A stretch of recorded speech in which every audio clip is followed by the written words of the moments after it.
Result હતું એટલે ઘણા લોકો તો રિઝલ્ટમાં હતા, બોર્ડના રિઝલ્ટમાં. સારા ન્યૂઝ એ છે કે બેય સ્કૂલમાં છે રિઝલ્ટ સારા આવ્યા છે. નવદીપમાં પણ સારું છે, આપણે અહીંયા રિઝલ્ટ છે બહુ સારું આવ્યું છે. તો એના માટે છે એ બેય સ્કૂલને આપણે છે ખૂબ ખૂબ શુભકામનાઓ આપીએ. રાઈટ. તો આપણે સ્કિલ ઓરિએન્ટેડ જે શિક્ષા છે એમાં તો અદ્ભુત કામ કરીએ જ છીએ. ધીમે ધીમે છે મૂલ્ય શિક્ષણમાં પણ જે રીતના આપણે અત્યારે આગળ વધીએ છીએ તો એ દિશામાં પણ છે એ બહુ સારું કામ છે એ થશે એવી અપેક્ષા દેખાય જ છે. રાઈટ. અને એક ઉદાહરણ સમાજ માટે પણ છે એ પૂરું પડશે કે ભાઈ મૂલ્ય શિક્ષા ઉપર કામ કરવાની સાથે સાથે સ્કિલ એજ્યુકેશનમાં કોઈ કોમ્પ્રોમાઇઝ આપણે નથી કરતા. રાઈટ. સરસ. તો આજે સવારે આપણે જે ચર્ચા થઈ એમાં હું માનું છું કે જીવન ક્રિયાને સમજવા માટે આપણે જે બેઝિક વસ્તુ અમુક હતી એને ફરીથી સામે મૂકી અને અમુક જે ગહેરાઈઓ છે, અમુક જે ડિટેલિંગ છે એ ડિટેલિંગ છે એ આપણે જે અમુક વસ્તુઓ બાકી હતી કહેવાની એ પણ વસ્તુઓને તમારી સામે રાખીને તમારા બધાના ફીડબેક પણ એમાં આવ્યા. એ જે આપણે ફીડબેક લેતા હતા કે તમે આને કઈ રીતના સમજ્યા. રાઈટ. આને વધારે સમજવા માટેનો ઉપાય છે એ એક જ છે કે હર પલ હર ક્ષણ આખા દિવસ દરમિયાન આપણા જે પણ કાર્ય અને વ્યવહાર છે એ કાર્ય અને વ્યવહારના મૂળમાં આ જીવન ક્રિયાઓ છે જ. તો એ જીવન ક્રિયાઓમાં હું શું કરું છું એનું ધ્યાન છે એ મારું આની અંદર બનેલું રહે. અને જો આપણે સવારના સેશનમાં જે આ ચર્ચા કરી કે પ્રિય હિત લાભ અને ન્યાય ધર્મ સત્યની જે આ 6 દ્રષ્ટિ છે એ 6 દ્રષ્ટિથી આપણે કઈ રીતના તુલન કરીએ છીએ આપણે અહીંયા જોયું. તો ધીમે ધીમે જે મેં ચર્ચા કરી એ પ્રમાણે પહેલું સ્ટેપ એવું આવશે કે પ્રિય હિત લાભના કમ્પેરિઝનમાં ન્યાય ધર્મ સત્ય છે એ મને એની સાથે મારી સહમતિ બનશે કે આ યોગ્ય છે. તો એની સાથે મારો મત એક થયો, સહમત. સહમત થયા પછી ધીમે ધીમે છે એ મારી સ્વીકૃતિ બનશે કે પ્રિય હિત લાભ કરતાં ન્યાય ધર્મ સત્યપૂર્વક જીવવું એ જ છે એ સુખદાયી છે, એ સુખાકારી વધારે એવું છે. બરોબર. ને સ્વીકૃતિપૂર્વક જ્યારે આપણે આગળ વધશું એમાં છે એ આ અને આ સ્થિતિમાં પહોંચ્યા પછી એ પૂર્વક જીવવું છે એ સહજ થઈ જશે. તો સહમતિ, સ્વીકૃતિ અને પછી સહજતા એ ક્રમમાં છે એ આપણે આ પોતાની અંદર સ્થિતિને જોઈ શકશું. તો એમાં જ જે આપણે ચર્ચા કરતા હતા એના ભાગરૂપે પછી જે પ્રશ્ન આવ્યો હતો આ પ્રશ્ન, આ જે ફ્રેમ છે એની અંદર આપણે આ પ્રશ્નોને બધાને જોઈએ. તો અત્યાર સુધીનો માનવનો જે ઇતિહાસ છે તો એ વૈચારિક ઇતિહાસ જો આપણે જોઈએ તો નાગરાજજીએ મેઇનલી 2 પાર્ટમાં છે એ એને સમીક્ષિત કર્યો છે. રાઈટ. તો ઇતિહાસ છે એ આદર્શવાદ અને ભૌતિકવાદ સ્વરૂપે સમીક્ષિત છે. આ સમજીએ એ દરમિયાન છે એ જો તમારી પાસે આ બુક હોય તો એ બુકમાં અમુક પેજ છે એને છે એ આપણે સાથે જોશું, રીડ કરશું. બરોબર.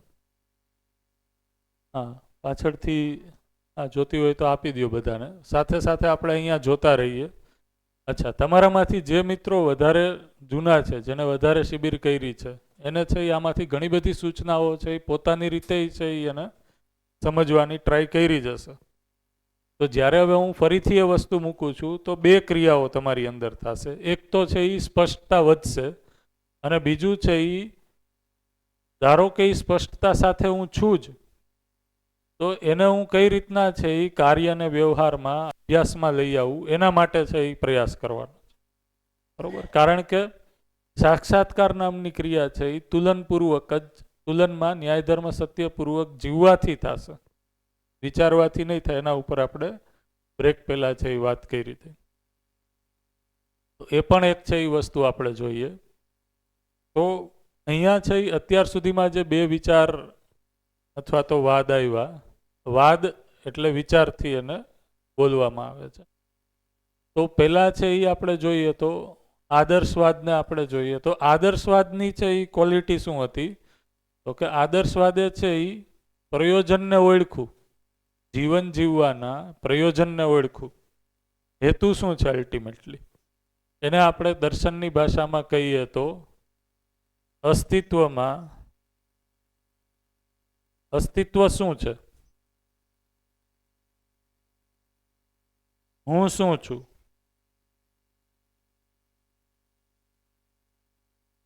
બરોબર. કરવાનું શું છે મારે, એટલે કે કાર્યક્રમ શું છે? બરોબર. અને આ જે અસ્તિત્વ છે તેમાં મારો રોલ શું છે, એટલે કે મારી ભાગીદારી શું છે?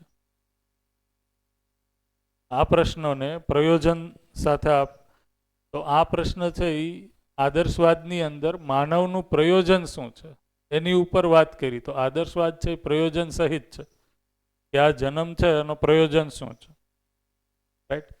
પણ એને તર્કને એન્ટરટેન ન કર્યું. તો તર્કને એન્ટરટેન અથવા તો તર્કને જગ્યા ના આપી એનો અર્થ શું થયો? તો કે આદર્શવાદમાં જે પણ છે એ લિટરેચર અથવા તો જે પણ એનું કન્ટેન્ટ છે એમાં શું સત્ય છે એ સત્યને છે એ મૂકવામાં આવ્યું અને એની ઉપર પ્રશ્ન કરવા ઉપર કે તર્ક કરવાને છે એ એને પ્રમોટ ન કર્યો, એને ઉલટાનું છે એ નેગેટિવ માન્યું. એટલે જો તમે નાગરાજજીની જીવન યાત્રાને સાંભળો તો એમાં છે એ નાગરાજજી કહે છે કે મને જે વેદ ઉપર પ્રશ્ન થયો તો એ પ્રશ્ન જ્યારે હું કરતો તો લોકો છે એ મને કુતર્ક કરે છે એમ કહેતા. અને એક રીતના છે એ અત્યારથી ધારો કે આપણે 60-70 વર્ષ પહેલાની જ આપણી યાત્રા જોઈએ તો આપણા ગ્રંથો ઉપર તર્ક કરવો એને બહુ ખરાબ માનવામાં આવતો. તો આ તો એને પહેલાની એ વાત છે. તો એમાં છે એ તર્કને છે એ જગ્યા આપવામાં ન આવી. એટલે કે જે વસ્તુ અહીંયાથી કહેવામાં આવે છે મેં બે રીતના કીધું. આપ્ત વાક્ય પ્રમાણ.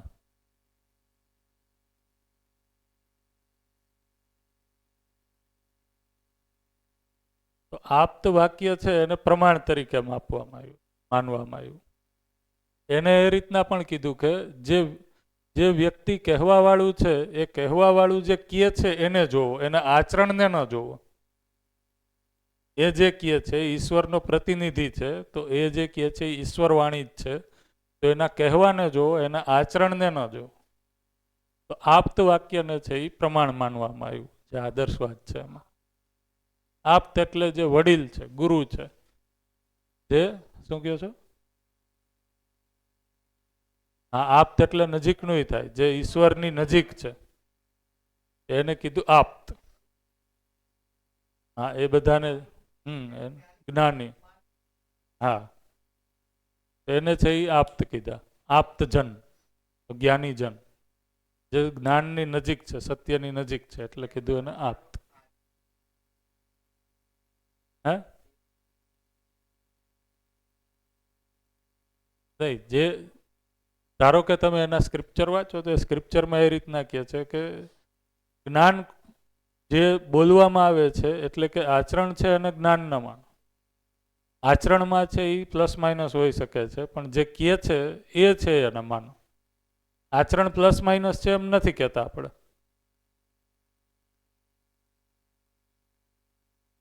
જે બોલવામાં આવે છે એને જ પ્રમાણ માનો. એટલા માટે છે એ શબ્દ પ્રમાણ, આનું બીજું જ વર્ઝન છે અને શું કહેવાય? શબ્દ પ્રમાણ, આચરણ પ્રમાણ નહીં. તો હું શબ્દોને કંઠસ્થ કરું, સૂચનાઓને કંઠસ્થ કરું અને એને છે એ હું બોલું, શાસ્ત્રાર્થ કહે. તો શાસ્ત્રાર્થ કરવાની પરંપરા હતી. સત્યને ઉજાગર કરવા માટે સામ સામે છે એ વ્યક્તિ જે પણ વેદ ઉપનિષદની ઋચાઓ છે એ સામ સામે બોલી અને એને સત્ય શું છે અહીંયા સુધી પહોંચતા. તો એ છે એ શબ્દ પ્રમાણ. હવે એનું આચરણ શું છે એમાં આપણે એમ નથી કહેતા કે એનું આચરણ ખરાબ છે એવું કીધું એમ. પણ ધારો કે કોઈ વ્યક્તિ છે એ આ આપ્ત વ્યક્તિ છે એને કોઈ આચરણનો ભાગ જોવે છે જેને સ્વીકાર નથી થતો અને એના ઉપર છે એ તર્ક કરે છે તો એમ કહે છે કે એની ઉપર તર્ક કરવાનો આપણને અધિકાર નથી. એને નહીં, તમે એ જે બોલે છે એમાં જોવો, એમાં કોઈ છે એ ગેપ નથી. આપ્ત વાક્ય છે, શબ્દ છે એને જ પ્રમાણમાં. અચ્છા, એમાં કોઈ ગેપ નથી, એ માટે તર્કને તો છે એ અમને એન્ટરટેન ન કર્યો. તો બોલે છે કે નહીં એ રાઈટ કે રોંગ છે એમ નહીં, રાઈટ જ છે, માનવાથી સ્ટાર્ટ થાય છે. તો આદર્શવાદ છે એ પ્રયોજન સહિત છે, એટલે કે જીવનનો લક્ષ્ય છે એ ભોગ નથી, સુવિધા સંગ્રહ નથી. જીવનનો લક્ષ્ય છે એનાથી મોટી વસ્તુ છે, પણ એને છે એ તર્કની કસોટીએ ચકાસવા માટેની મનાય છે, અથવા તો એને એન્ટરટેન ન કર્યો. તો હા, માનવા ઉપર જાય છે. હવે આદર્શવાદ પહેલાનો જો આપણે ઇતિહાસ કહીએ તો એનો ઇતિહાસ છે એ કઈ રીતના છે, તો જનરલી પહેલા છે એ આદિમાનવ થી આપણે જો માનવની સંસ્કૃતિ જોઈએ તો જંગલ યુગ, બરોબર, કબીલા યુગ, આ રીતના છે એ ધાતુ યુગ, આ રીતના છે એ માનવ છે એ ધીમે ધીમે સમય સાથે છે એ એક સમુદાયમાં છે એ જીવવાનું સ્ટાર્ટ કર્યું. આ જે છે એ સમુદાયમાં જીવવાનું સ્ટાર્ટ કર્યું. તો માનવ છે એ જંગલમાં રહેતો હતો, તો જંગલી પશુ પક્ષીઓનો અને જે પ્રાકૃતિક જે આપદાઓ છે એનો ભય રહેતો. તો એ ભયથી ખાળવા માટે છે એ સમુદાયની રચના થઈ. હવે એ સમુદાયમાં છે એ આપોઆપ છે એ કઈ રીતના ભાઈ સમુદાયનો સરદાર કોણ, તો એના માટે છે એ શક્તિ જેની સૌથી વધારે, બળ જેનું વધારે, એને છે એ એના સરદાર તરીકે ઓળખવામાં આવ્યું. આ રીતના છે એ શક્તિ કેન્દ્રિત શાસનની શરૂઆત થઈ. તો જે વ્યક્તિ છે એ આ જંગલી પ્રાણીઓ છે અથવા જે આપદાઓ છે એની સામે આપણને મારીને રક્ષણ કરી શકતો, તો એ છે એ સન્માનનીય થવા માંડ્યો. તો સન્માનનો આધાર છે એ આ યુગમાં કઈ રીતના આવ્યો, તો કે જે મેક્સિમમ પ્રાણીઓ ઉપર કંટ્રોલ કરી શકે છે. કબીલા યુગમાં છે એ અન્ય કબીલા અને સમુદાયને છે એ કંટ્રોલ કરી શકે છે, એના કંટ્રોલ અથવા તો એના હસ્તગત કરી શકે છે, એ સન્માનનીય બન્યું. અહીંયાથી જ છે એ રાજાની પણ શરૂઆત થઈ, બરોબર. એ રીતના છે એ આ યુગ આવ્યો. આ પહેલા છે એ અહીંયા આ જંગલ યુગથી આગળ આપણે જોઈએ તો પછી ધીમે ધીમે છે એ આદર્શવાદની શરૂઆત છે. તો આદર્શવાદમાં છે એ હું એટલે શું સ્વરૂપ છે, તો આત્મા તરીકે એને ઓળખવામાં આવ્યું છે, જે શરીરથી અલગ એન્ટિટી છે, શરીરથી આગળની છે, વાસ્તવિકતા છે, એ રીતના એને ઓળખવામાં આવ્યું છે આદર્શવાદમાં. ભૌતિકવાદ છે એ પોતાને છે એ શરીર માનીને જોવે છે. અચ્છા, ભૌતિકવાદ છે એમાં આ એરણ ઉપર જોઈએ તો ભૌતિકવાદ છે એ તર્કને એન્ટરટેન કરે છે, સાથે સાથે પ્રયોજન નથી. તો અસ્તિત્વ સમગ્ર શું છે એનું કોઈ પ્રયોજન ભૌતિકવાદ છે એ એસ્ટાબ્લિશ કરતો નથી.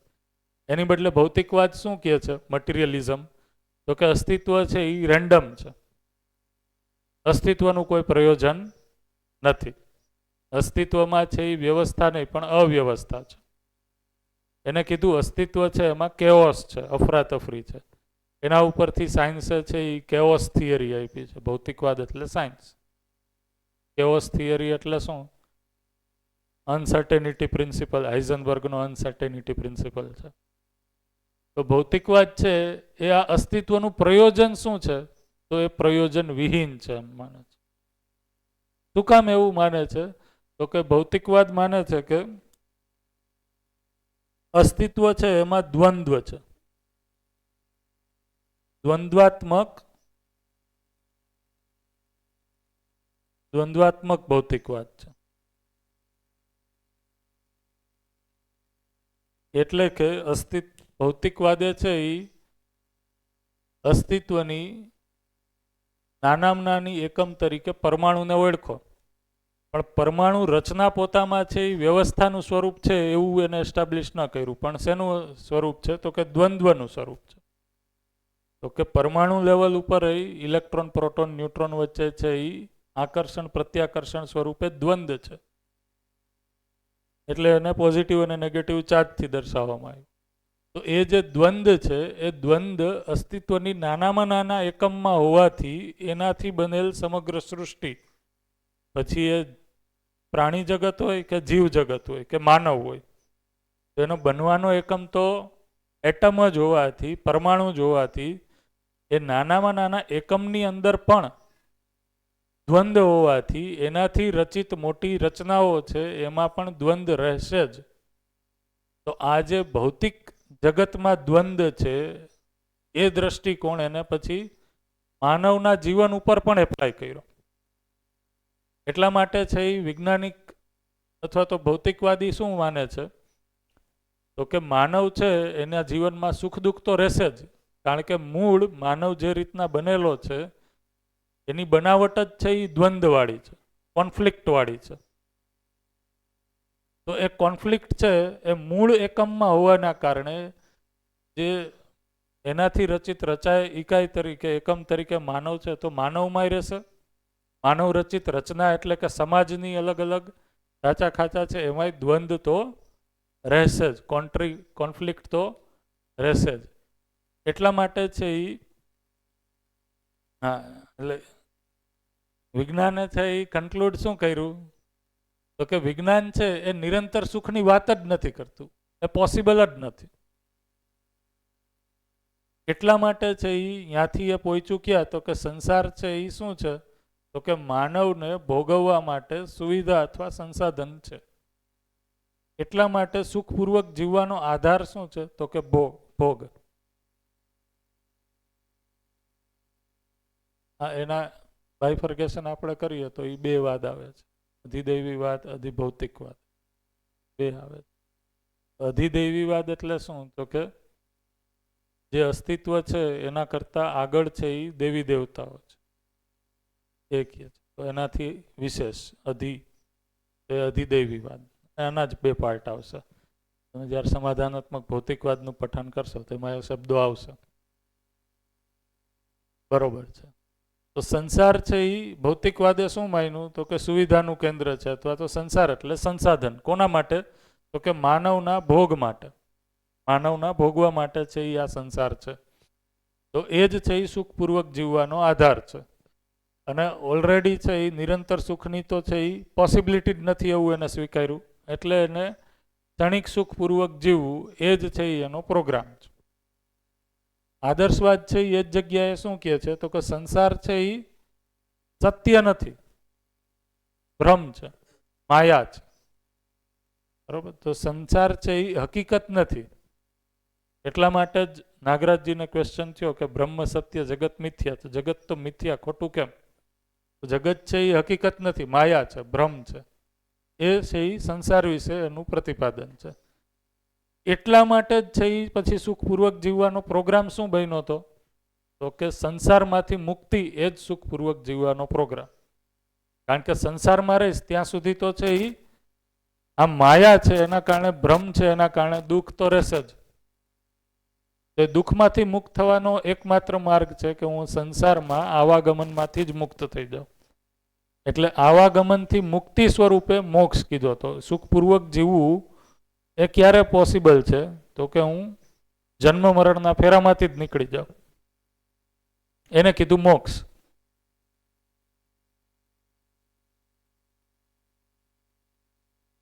હા ચાલે, એ માનવીયતાપૂર્ણ આચરણ જ્ઞાનપૂર્વક જ બ્રહ્મ મુક્તિ છે. એટલે બ્રહ્મ મુક્તિ કહી શકીએ આપણે.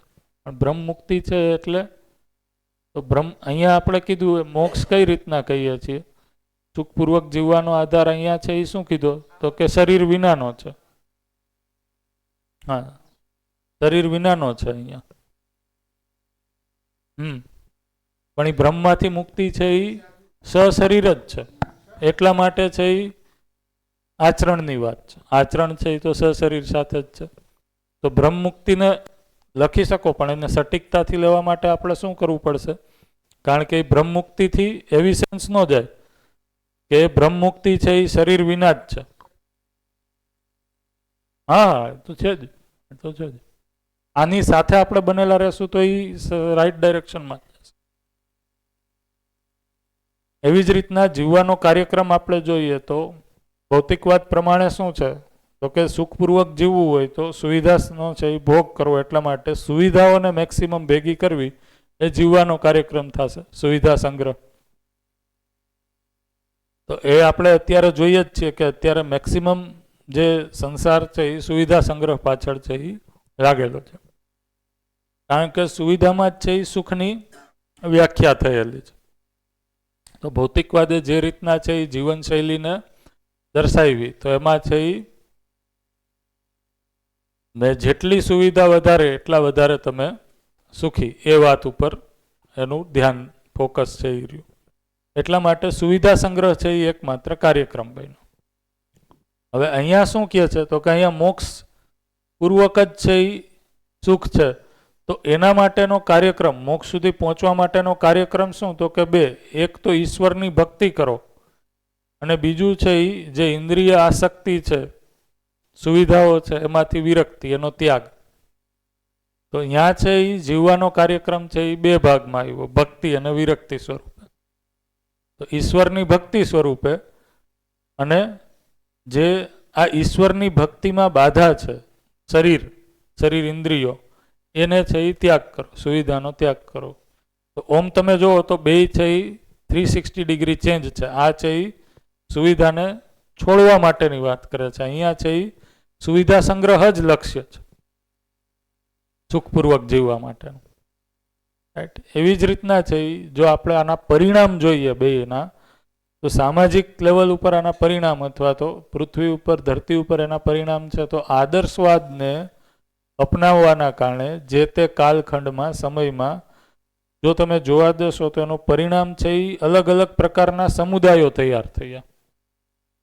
એ સમુદાયનો આધાર શું હતો, તો કે શરૂઆતમાં જે અમે કીધું આદિમાનવથી લઈ જંગલ અને કબીલ યુગમાં, તો કબીલા યુગમાં છે એ જાતિ, રંગ, નસલ, એ છે એ સમુદાય બનવાનો આધાર હતો.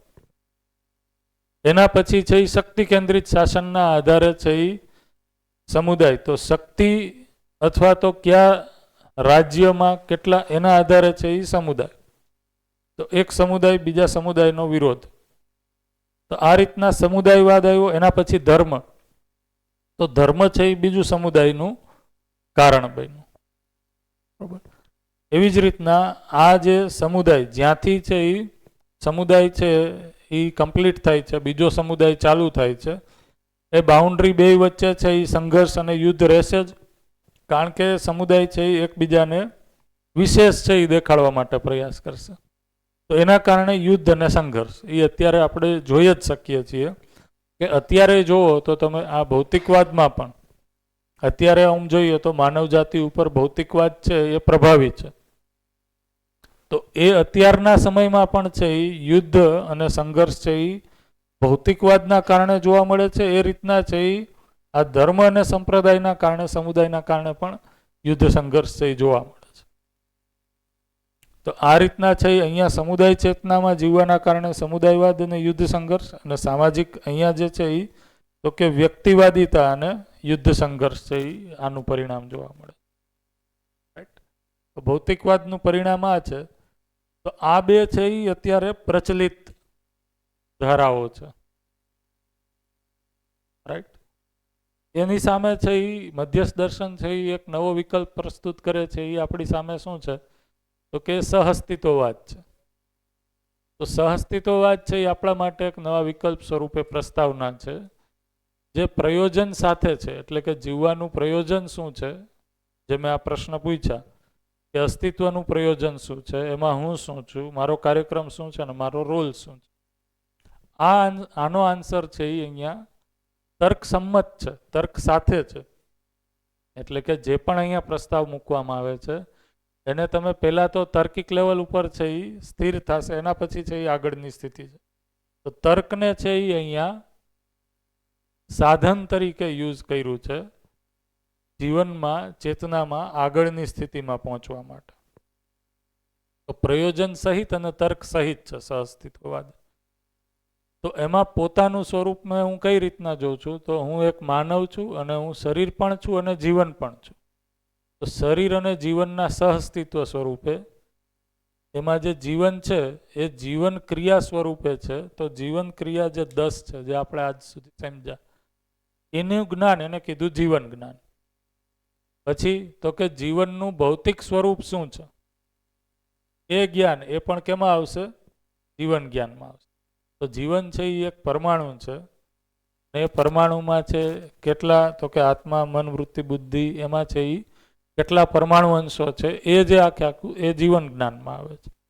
તો અહીંયા છે એ માનવને એટલે કે પોતાને છે એ જે એકચ્યુઅલમાં બે વાસ્તવિકતા છે તો બે વાસ્તવિકતા તરીકે જોવામાં આવ્યું, અને બે વાસ્તવિકતા છે એ એની જરૂરિયાત, એની ક્રિયાઓ અને એ કઈ રીતના પૂરી થાય છે એ રીતના મૂકવામાં આવ્યું. અહીંયા છે એ સહઅસ્તિત્વપૂર્વક છે એ માનવને સમજવાની વાત છે. એ જ રીતના સંસાર શું છે તો કે સંસાર છે એ સાધન અથવા તો ભ્રમ નથી. તો એ શું છે તો કે સંસાર સમગ્ર છે એ એક પ્રકારની વ્યવસ્થા છે જેમાં હરેક એકમ છે એ એકબીજાની સાથે સહઅસ્તિત્વમાં છે, એટલે કે એકબીજાને ઉપયોગી અને પૂરક છે.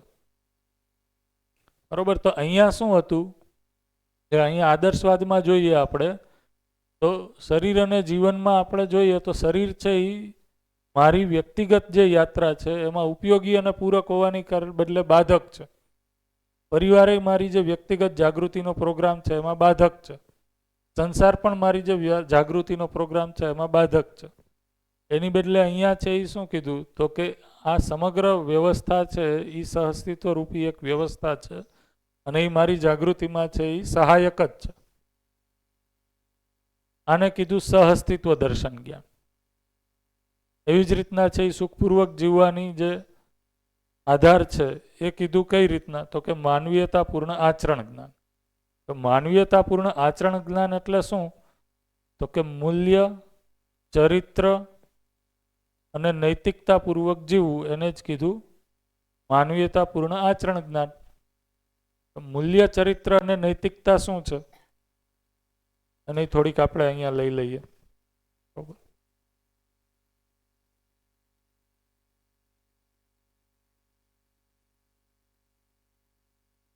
અને આપણે છે એ જ્યારે સેકન્ડ પાર્ટમાં મળીએ ત્યારે પાછા ડિટેલમાં કરશું. તો મૂલ્ય સ્વરૂપે છે એ ક્યાં ક્યાં મૂલ્ય છે તો કે એક છે એ સ્થાપિત મૂલ્ય સ્વરૂપે જીવનની અંદર જ ક્યાં ક્યાં છે તો કે વિશ્વાસ, સન્માન, સ્નેહ કરીને ટોટલ છે એ 9 સ્થાપિત મૂલ્ય છે. આ 9 સ્થાપિત મૂલ્ય હું વ્યવહારમાં કયા પ્રકારના આચરણ સાથે લઈ આવું, એના માટેના શિષ્ટાચાર શું છે, ગતિ સ્વરૂપે કઈ રીતના રહેશે, એને કીધું શિષ્ટ મૂલ્ય. તો હું સન્માન મારી અંદર સ્થાપિત મૂલ્ય છે એને જ્યારે હું અભિવ્યક્ત કરીશ તો હું કઈ રીતના અભિવ્યક્ત કરીશ, એને કીધું શિષ્ટ મૂલ્ય. એ શિષ્ટ મૂલ્ય એની સામે છે એ કેટલા છે તો કે 9 સ્થાપિત માટે 9 શિષ્ટ મૂલ્ય. તો જ્યારે મારામાં તમારી પ્રત્યે છે એ સન્માન છે તો સન્માનનું શિષ્ટ મૂલ્ય શું છે, શું છે? મમતા તો સ્થાપિત મૂલ્ય છે. સૌજન્યતા. તો હું સન્માનપૂર્વક જીવીશ તો સૌજન્યતા આવશે. સૌજન્યતા એટલે શું તો કે જેના પ્રત્યે મને સન્માન છે એના પ્રત્યે હું સહકારી એટલે કે એના કામમાં છે હું સહકાર આપીશ, સહયોગી, ઉપયોગિતા અને પૂરકતાપૂર્વક જીવીશ. તો આ મારા શિષ્ટાચારમાં આવશે. તો હું કોઈનું સન્માન કરું છું અને એના કામમાં છે એ વચ્ચે હું બાધાઈ બનું છું. યસ, સૌહાર્દતા છે. સૌહાર્દતા એટલે એ જ છે સહકારિતા, સહભાગિતા, ઉપયોગિતા, પૂરકતા. શું છે? અરહસ્યતા એટલે સૌહાર્દતા કીધું.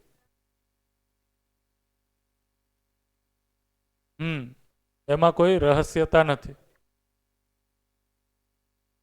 હે?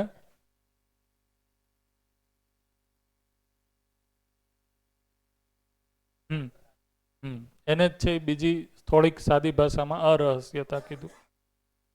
અરહસ્યતા એટલે જ સ્પષ્ટતાથી મૂલ્યાંકન. તો જ્યારે હું તમારા પ્રત્યે સન્માન છે તો સન્માનનો અર્થ શું થયો તો કે સાચું સાચું આકલન કરીશ, એટલે હું સ્પષ્ટતાથી હું તમારી સાથે રહીશ. તો એ શિષ્ટ મૂલ્ય એની સામે 9 છે. એવી જ રીતના છે એ જીવન મૂલ્ય છે એ કેટલા છે તો કે આ જે સુખ, શાંતિ, સંતોષ, આનંદ છે એ ટોટલ કેટલા છે? 4 છે એ જીવન મૂલ્ય. એવી જ રીતના માનવ મૂલ્ય. માનવ મૂલ્ય ક્યાં ક્યાં છે? માનવ મૂલ્ય એટલે સમાધાન, સમૃદ્ધિ, અભય, સહઅસ્તિત્વ.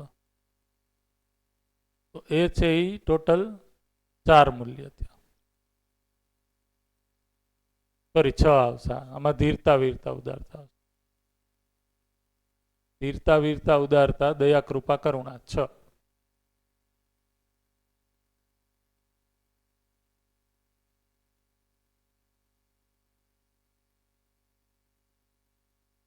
વસ્તુ મૂલ્ય છે એ કેટલા છે? 2 છે. ઉપયોગિતા મૂલ્ય અને કલા મૂલ્ય એ સ્વરૂપે 2. ટોટલ કેટલા થયા? 30. તો ટોટલ છે એ મૂલ્ય પૂર્વક જીવવાની જે વાત છે તો એમાં 30 મૂલ્ય છે એ ટોટલ આવશે. માનવ માનવ વચ્ચે જે જીવવાની વાત છે એમાં છે એ આ સ્થાપિત મૂલ્ય અને શિષ્ટ મૂલ્ય. રાઈટ. તો આ 30 છે એ મૂલ્ય છે. અહીંયા કીધું આપણે મૂલ્ય, ચરિત્ર અને નૈતિકતા. તો 30 મૂલ્યપૂર્વક જીવવું. એના પછી ચરિત્ર એટલે શું? તો ચરિત્ર એટલે સ્વધન, સ્વનારી, સ્વપુરુષ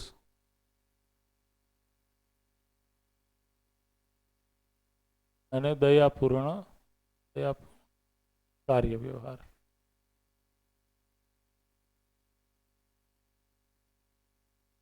આને કીધું ચરિત્રપૂર્વક જેવું. હવે ચરિત્રમાં સ્વધન એટલે શું છે? તો કાલે પ્રશ્ન હતો એટલે આપણે થોડુંક આને એલાબરેટ કરીએ. બરોબર. ચાલો તમારામાંથી કયો છે ચરિત્રમાં સ્વધન એટલે તમને શું સમજાણું છે?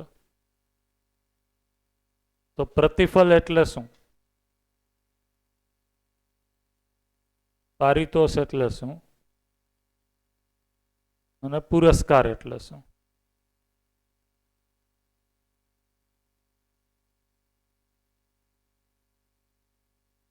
કોણ કહેશે? જે પણ પરિચયમાં આના ઉપર ચર્ચા થઈ હોય એના આધારે જે પણ તમને ખ્યાલ આવ્યો હોય ટ્રાય કરો. છે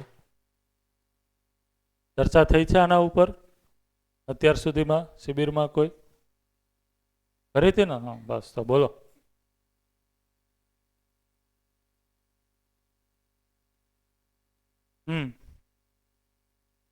માઇક લ્યો છે. આ બરોબર છે.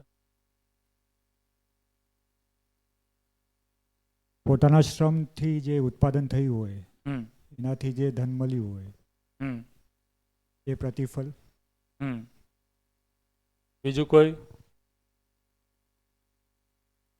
બરોબર છે. શ્રમપૂર્વક પ્રતિફળમાં હજી કોઈ? સ્વાવલંબન પૂર્વક તો આ ત્રણેય છે એ સ્વધન જ છે. એ ત્રણેય એમાં આવશે. તો શ્રમપૂર્વક પ્રાકૃતિક ઐશ્વર્ય ઉપર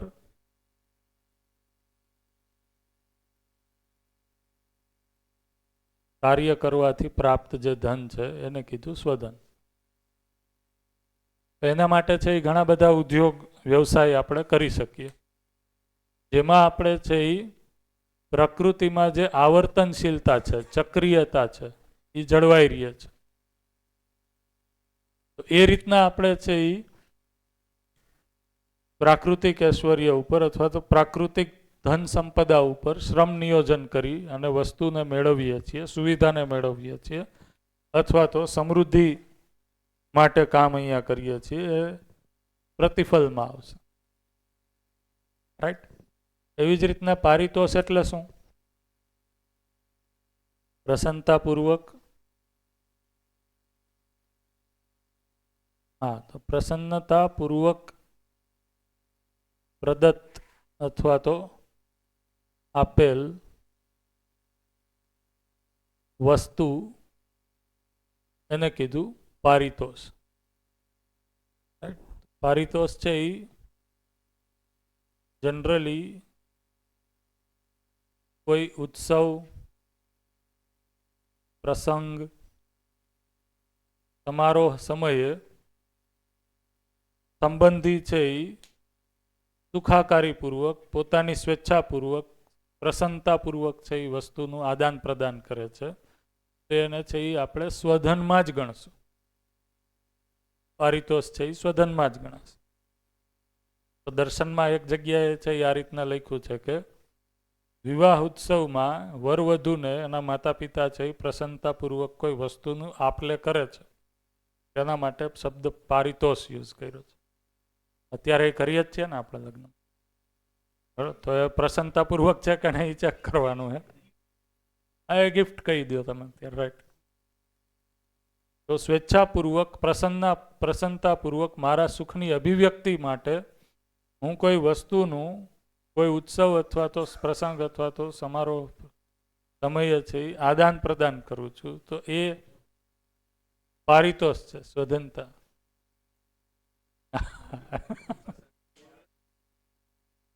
હા, એટલે પ્રસન્નતામાં સ્વેચ્છા છે જ મારી. સ્વેચ્છા તો છે જ ને મિનિમમ. સ્વેચ્છા તો ઓછી વસ્તુ છે, મોટી છે એનાથી મોટી પ્રસન્નતા છે. તો પ્રસન્નતામાં સ્વેચ્છા છે જ. બીજું કંઈ કહેવા માંગો છો?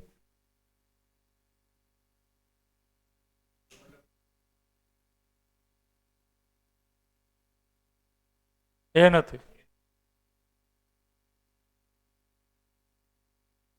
સ્વેચ્છા એ પ્રસન્નતાપૂર્વક ક્યારે? તો કે જ્યારે હું સંબંધ જોઈ શકું છું ત્યારે જ પ્રસન્નતાપૂર્વક કરીશ.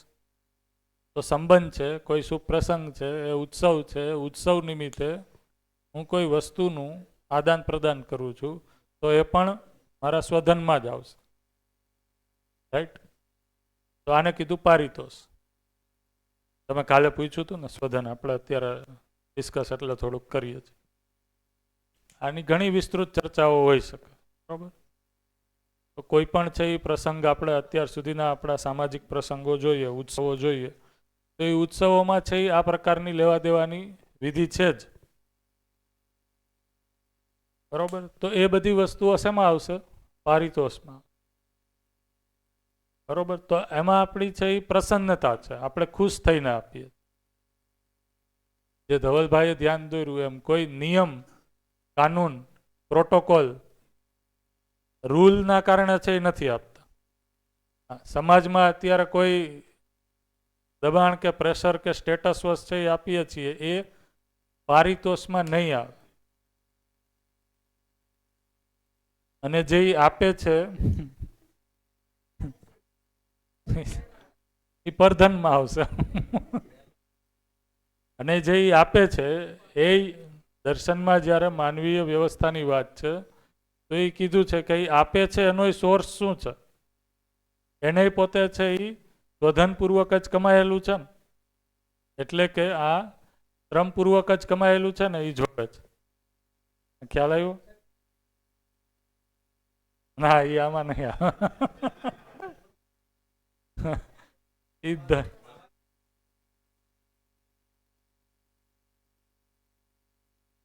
હા, માઇક આપો, માઇક આપો. આમાં સ્વધનનો મામલો ફસાયેલો છે એટલે આમાં પ્રશ્ન હોય.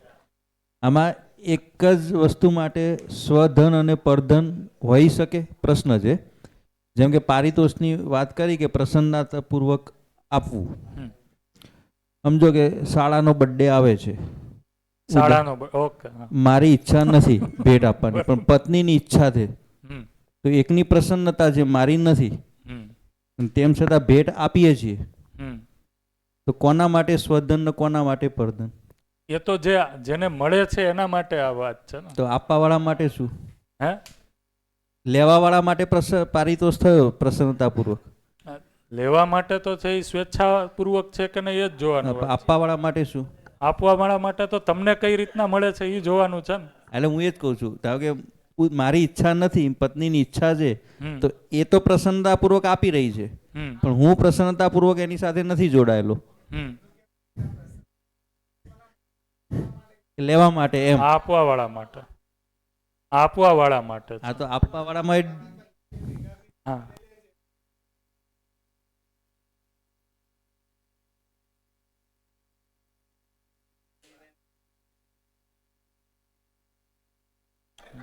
તો અત્યારે તો એ જ છે જ નહીં, એટલા માટે એ થાય જ ને. અત્યારે તો અત્યારે તો બે શરીરને એક મન નથી. અત્યારે તો એક શરીરની અંદર એક મન નથી. મારું એક મન છે એ આમ કહે છે ને એક મન છે એ આ કહે છે. માઇક લ્યો, માઇક.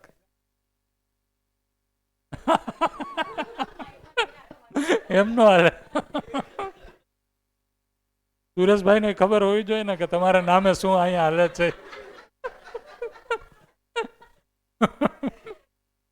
માઇક આપો, માઇક આપો એને.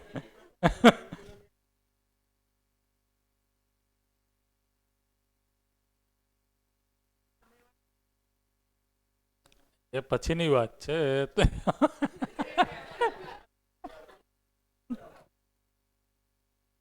પુરસ્કારની વાત નથી, અત્યારે પારિતોષની વાત છે પેલા તો.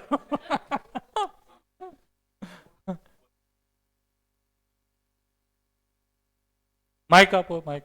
માઇકમાં બોલો. અહીંયા સ્વેચ્છાપૂર્વક આપેલી કોઈ વસ્તુ છે પણ એમાં જો વ્યક્તિનો કોઈ સન્માન કે કોઈ ભાવ છુપાયેલો છે તો એ પણ પારિતોષમાં ના ગણાય ને? એનો એટલે આપવાવાળાનો હા, આપવાવાળાનો. શું? ધારો કે હું કોઈ જગ્યાએ એવું વસ્તુ આપી છું, સ્કૂલમાં જે કોઈ વસ્તુ આપું છું પણ એમ એ ઈરાદાથી આપું છું કે આનાથી મારું સન્માન મળશે, તો એ તો ના ગણાય ને? અહીંયા આપણે જ્યારે વાત કરીએ છીએ તો એ સ્થિતિની વાત નથી થતી કે જેમાં મને આપીને છે એ અપેક્ષા છે કે મને કોઈ છે એ રેકગ્નાઇઝ કરે. એ અર્થમાં નથી. એ અર્થમાં નથી. તો એમાં તો તમે એકચ્યુઅલમાં આપ્યું નથી. ભલે તમે દીધું તો ફિઝિકલ વસ્તુ ગઈ છે પણ એ ભાવ નથી, એટલા માટે એ એકચ્યુઅલમાં આપેલી નથી. તો એ નથી સ્થિતિ. બરોબર છે. તો એ ત્યાં સુધી એ પારિતોષમાં નહીં ગણાય, કારણ કે એ દેવાનો ભાવ નથી. બની શકે ઘણીવાર એવું હોય કે એ દઈને તમારે પછી રિટર્નમાં કંઈક એનાથી મોટી ફેવર જોતી હોય, તો એ અર્થમાં એ પારિતોષ સફળ નથી. એ અર્થ જો તમે જોવો ને તો મૂળમાં અહીંયા ભાવનાત્મક સ્થિતિ શું છે એ મેઇન છે. તો અહીંયા ભાવનાત્મક સ્થિતિ છે એ એટલા માટે તો લખ્યું કે પ્રસન્નતાપૂર્વક, સ્વેચ્છાપૂર્વક, એટલે સામેવાળાની સાથે સંબંધીની, જે આ સાહેબે કીધું, એક જ મિનિટ, એનો જે પ્રશ્ન છે એને વ્યવસ્થિત આપણે સમજીએ પહેલા. તો અહીંયા જે, હા, તમે ઉમેરશો તો ખરી જ દર વખતે. બોલો.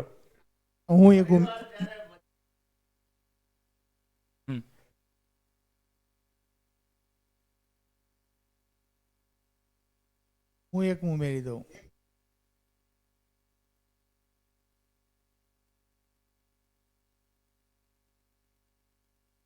રાઈટ.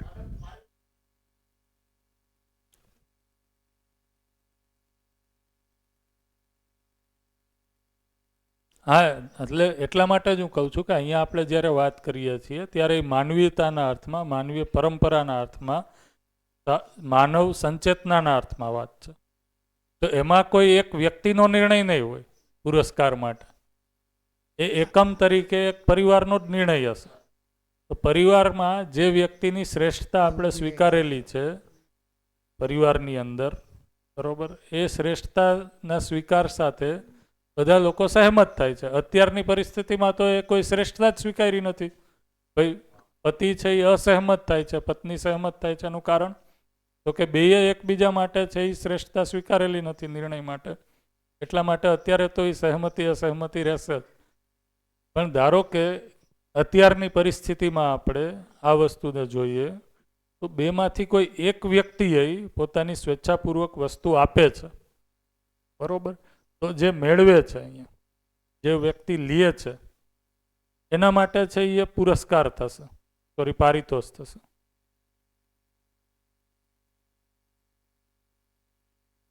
લેવાવાળા માટે. તમે તો અત્યારે લેવાવાળામાં નથી ને. તમારા સ્વધનની વાત નથી. વસ્તુ આવે છે ક્યાં? સ્વધન કોની પાસે આવે છે? લેવાવાળા માટે. તો લેવાવાળા માટે આ પારિતોષ છે એ સ્વધન આવશે. તમારા માટે તો સ્વધન છે એ તમને કોઈ વ્યક્તિ કઈ રીતના દે છે એના આધારે છે. દાખલા તરીકે કોઈ અધિકારીને લાંચ આપી, આપણે, હવે એમાં પ્રસન્નતા છે, પાછળ માઈક આપજો, પ્રસન્નતા છે જ, કનૈયાભાઈ છે કારણ કે સામેથી હા હા, આ જોઈ લ્યો પેલા. બાંધીને લીધેલી હોય તો નહીં, કોર્ટમાં ગયા હોય તો નહીં. ગણાય. કોઈ અધિકારી તમે હા લાંચ આપી, બરાબર છે, તો લાંચ આપી એ અલ્ટિમેટ શું છે, તો ઇનડાયરેક્ટલી પ્રસન્નતા એ સેન્સમાં છે કે સામે બીજું કંઈક મોટું કામ થવાનું છે. હમ નિયમ બોલો તમે પ્રમાણે પૂરું કરી દો. નિયમ પ્રમાણે પ્રસન્નતા થઈ ને કે સામે બીજું અહીંયા દેન લેન આવીને પણ પછી પાછું રિટર્ન લેન આવશે ને. પ્રસન્નતા તો છે જ, કારણ કે સામે બીજું કંઈક મળવાનું છે. પણ ઓપ્શન અવેલેબલ હોય દેન વિના જ રિટર્ન લેન આવે એની તો હા એટલા માટે જ એમ કહું છું કે અત્યારે તો મજબૂરી વશ છે ને, એટલે એમાં સ્વેચ્છા નથી. ના પિક્ચરો ધારો કે ઈ લાંચ લેતો વ્યક્તિ છે, એ તમને એમ કહે કે ના દેવાની કોઈ જરૂર નથી. ને જૂના પિક્ચરમાં ખબર બાર એક મિનિટ બોલો. રોબિન વુડની જ વાત કરો ને, હમ તો એ બહારથી લૂંટતો હતો હમ અને પછી ગરીબ પ્રજાને આપતો હતો. આ એનું પ્રસન્નતાપૂર્વક આપતો. હમ તો આ બાજુથી જ્યાંથી લઈને આવતો હતો તો એને કઈ રીતે એટલા માટે જ મેં કીધું, હમણાં હું ચર્ચા કરતો ત્યારે તમારું ધ્યાન હતું કે નહીં. હું એમ કહું છું કે આ પારિતોષ જે વ્યક્તિ પાસેથી આવે છે, દાખલા તરીકે આ દેવાવાળો વ્યક્તિ, તો માનવીય પરંપરામાં અહીંયા સુધીનું જોવામાં આવે છે કે જે દેવાવાળો વ્યક્તિ છે એની પાસે જે આ ધન આવ્યું એ પણ કઈ રીતના આવ્યું છે, પ્રતિફળ વિધિથી જ આવ્યું છે કે નહીં, અથવા તો કોઈએ છે એને આ રીતના આપેલું છે કે નહીં, અથવા આ રીતના આપેલું છે કે નહીં. ત્યાં સુધીનું અત્યારની પરિસ્થિતિમાં તમે જો 100% આ પ્રમાણે જોવા જશો તો નહીં થાય. કારણ કે આના માટે છે એક પ્રકારની માનવીય વ્યવસ્થા અને અમુક નિશ્ચિત માનવો છે આ પ્રમાણમાં જીવતા હોય એ પ્રકારની પરિવાર વ્યવસ્થા મિનિમમ જોશે. મિનિમમ એક ગામ છે એ આ રીતના જીવશે ત્યારે છે આ બધી વસ્તુ છે એ પોસિબલ થશે.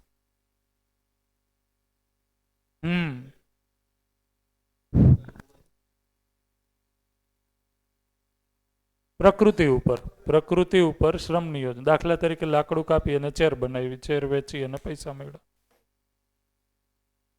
પૈસા મળે અથવા સામે વસ્તુ મળી શકે તમને, તો એ છે એ મારું પ્રતિફળ જ છે. બોલ. ધારો કે આપણે હાલ જોઈએ તો ગામડાની સ્થિતિમાં અમુક એવું છે કોઈ શાકભાજીને વાવતા હોય છે અમુક બરોબર, તો એ પોતાની જરૂરિયાત હોય એટલું પોતા જોડે રાખતા હોય છે અને બાકીનું બીજા લોકોને ગામમાં આજુબાજુ આપતા હોય છે, તો એને પારિતોષ કહેવાય. એ કમ્પ્લીટ એ એક્ઝામ્પલ સેટ થાય છે. શ્રમપૂર્વક ઉત્પાદન કરેલું છે, પ્રસન્નતાપૂર્વક આપે છે, એ વ્યક્તિનો સામેલા વ્યક્તિને પણ એ ભાવ સ્વીકાર થાય છે.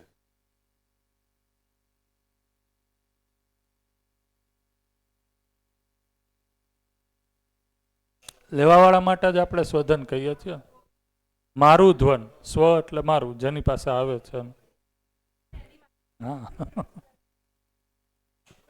આપે છે એના માટે ટ્રેકિંગ તો છે જ, એના માટે નિયમ તો આ જ છે.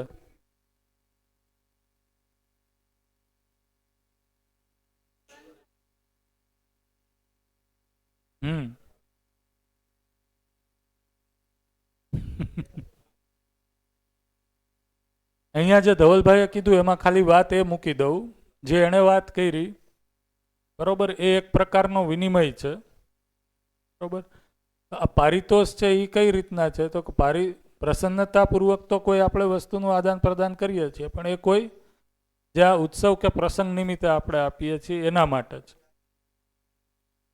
આ તો કોઈ ધારો કે તમને કોઈ વસ્તુ એ રીતના મળે છે તો કોઈ ધનના રૂપમાં નથી, એ વસ્તુ વિનિમય છે. એ રીતના તો વસ્તુ વિતરણ વિનિમય છે એ આપણી પરંપરામાં રહ્યું જ છે.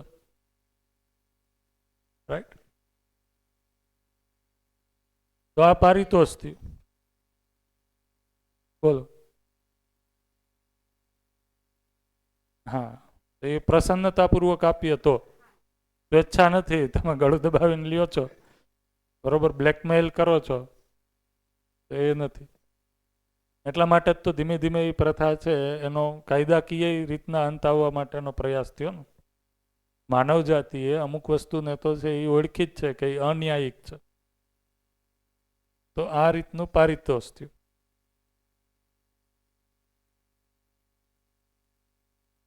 તો એ તો દુઃખ છે એટલે તો વાંધો છે. તમે અહીંયા સ્ત્રી પુરુષ અત્યાચારની વાત ખોલો માં ખ્યાલ જ છે એ પ્રોબ્લેમ તો છે. 5 દિવસ આપણે એના માટે સ્પેશિયલ વર્કશોપ કરશું તો પીડાની અભિવ્યક્તિ માટે. જોજો પીડા એ સુખદ ઘટના છે. કયો તમે. તો પારિતોષ છે એ ખ્યાલ આવે છે, રાઈટ. પુરસ્કાર એ શું છે તો સમાજ ગતિના અર્થમાં સમાજ ગતિ માટે વ્યવસ્થામાં ભાગીદારી, હા, વ્યવસ્થામાં ભાગીદારી બદલ વસ્તુનું આદાન પ્રદાન,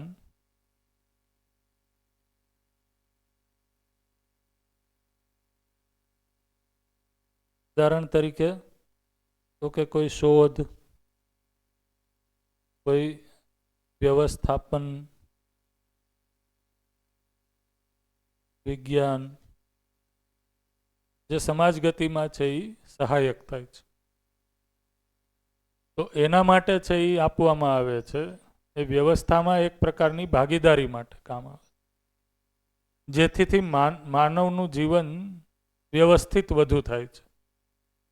તો એના અર્થમાં છે એ કોઈ વ્યક્તિ છે એ કંઈક આદાન પ્રદાન થાય છે, કંઈક વસ્તુ છે એ મૂકે છે, તો એ આદાન પ્રદાનને છે એ આપણે પુરસ્કાર કીધું, રાઈટ. તો પુરસ્કારને પણ છે એ શેમાં ગણ્યું આપણે? સ્વધનના અર્થમાં છે ગણેલું. શું કીધું તમે? કયો શબ્દ કીધો?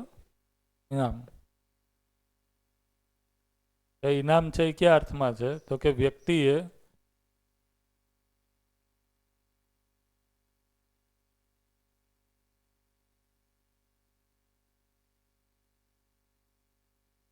એ ટાર્ગેટ છે એ એનું શેના માટે, શું કરે છે ટાર્ગેટ, શેનો અચીવ કરે છે? અને એ કામ કરતાં કરતાં એ થોડુંક એને ટાર્ગેટ આપ્યો હોય એના કરતાં વધારે કામ કરે તો એને એક્સ્ટ્રા જે બોનસ તરીકે આપવામાં આવે એને આપણે સામે લઈ શકીએ. એ ટાર્ગેટ છે એ જે દિશામાં કામ કરે છે એનાથી સમાજ ગતિમાં વ્યવસ્થામાં ભાગીદારીના અર્થમાં સ્ટેપ લે છે તો એને આપણે ગણશું, બરોબર. તો એ પુરસ્કારમાં આવશે.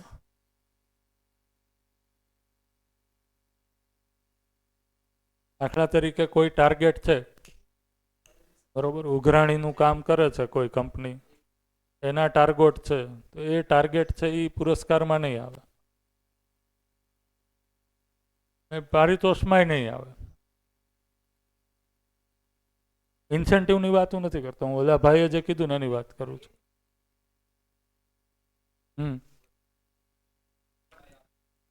અને હું એમાં કહું છું મેઇન, હા,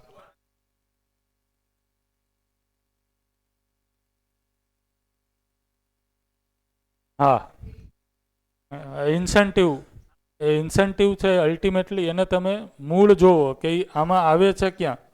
એ કામ કરવાથી વ્યવસ્થામાં ભાગીદારીના અર્થમાં કોઈ પગલું આગળ ભરે છે?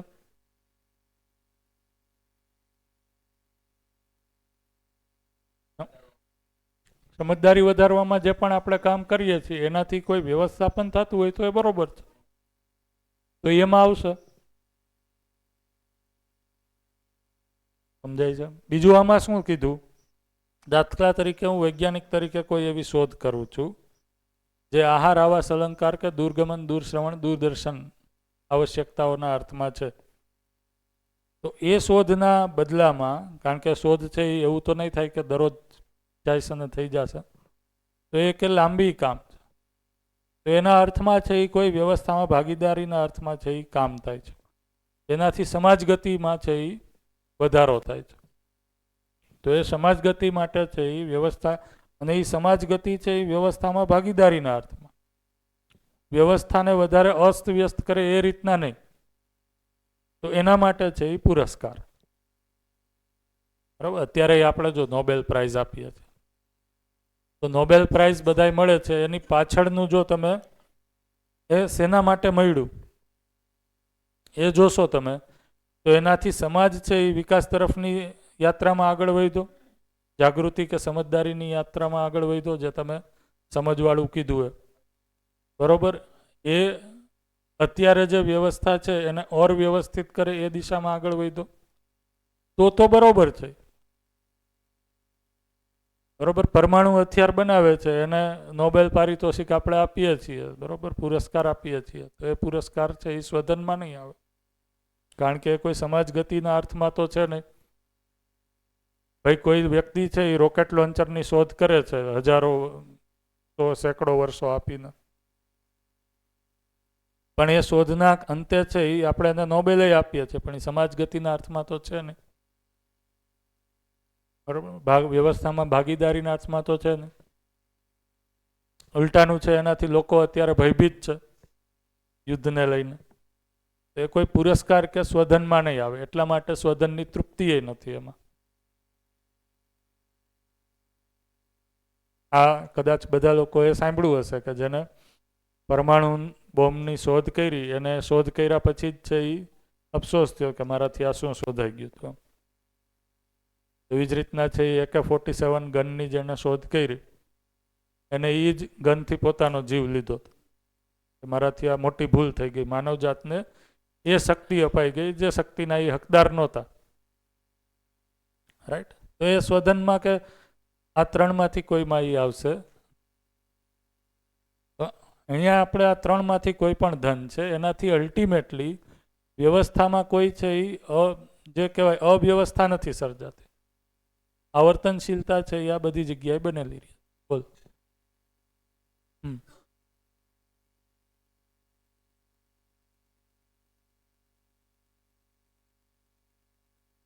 ત્યાં અહીંયા ઉપર માનવ વચ્ચે જ છે. માનવ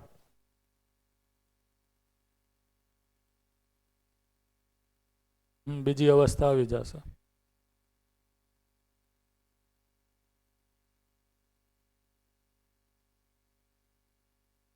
રાઈટ.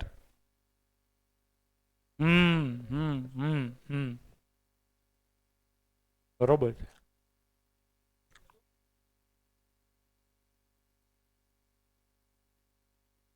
હા, સમજીએ. કાલે આપણે જ્યારે આ અસ્તિત્વમાં વ્યવસ્થા ચર્ચા સ્ટાર્ટ કરશું તો ત્યારે આપણે આ બધી વસ્તુઓને લેશું. સ્વધન છે એ ક્લિયર બધાને જાય છે?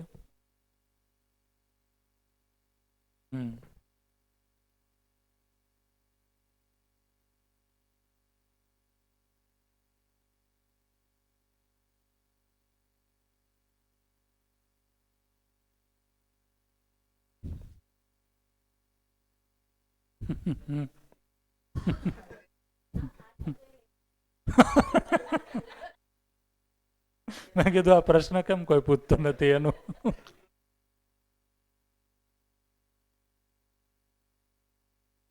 સ્વેચ્છા નથી ને એટલે એમાં સ્વધન નહીં આવે ને, વર્ધન જ આવશે અત્યારે. અચ્છા, બે તરફ દેવાની જ સ્થિતિ છે, બે માટે સ્વધન.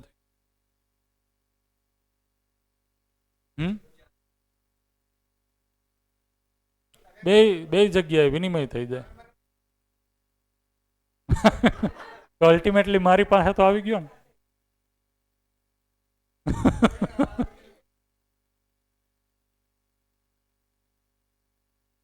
એટલા માટે હું કંઈક બીજી વસ્તુ આપીશ તમને એમ પછી.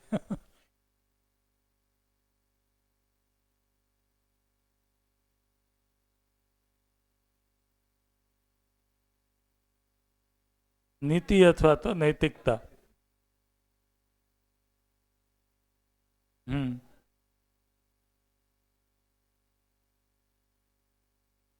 તો ધર્મનીતિ, રાજ્યનીતિ, અર્થનીતિ સ્વરૂપે નીતિ છે.